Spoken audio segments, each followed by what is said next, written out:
C'est l'information que je craignais.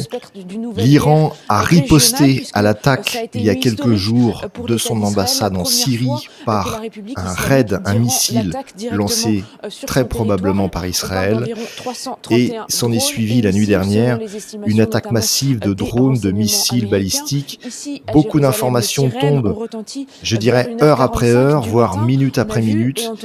Je préfère prendre le temps du discernement. Je vais prendre du temps pour refaire une vidéo derrière, dans les prochaines heures ou peut-être dès demain, pour comprendre la gravité de la situation. Il ne faut pas réagir sur l'émotion, néanmoins, je vous mets en alerte. La préparation doit s'accélérer, les grands événements peuvent commencer à tout moment. Je vous rappelle cette prophétie d'Alois Hinmayer. Le conflit naîtra chez les Juifs et les Arabes en parlant de la Troisième Guerre mondiale. Nous en prenons vraiment le chemin.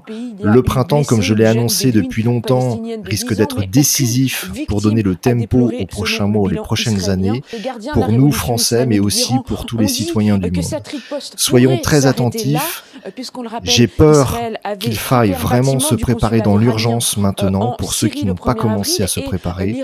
Pour le moment, restons attentifs à ce qui se passe au Proche-Orient, mais il y a quand même des signes positifs pour ceux qui ne sont pas encore prêts.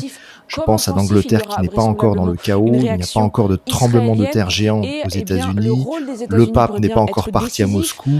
Soyons donc vigilants dès les prochaines heures, les prochains jours, les prochaines semaines à ce qui se passe Proche-Orient, mais aussi chez nous et en Angleterre.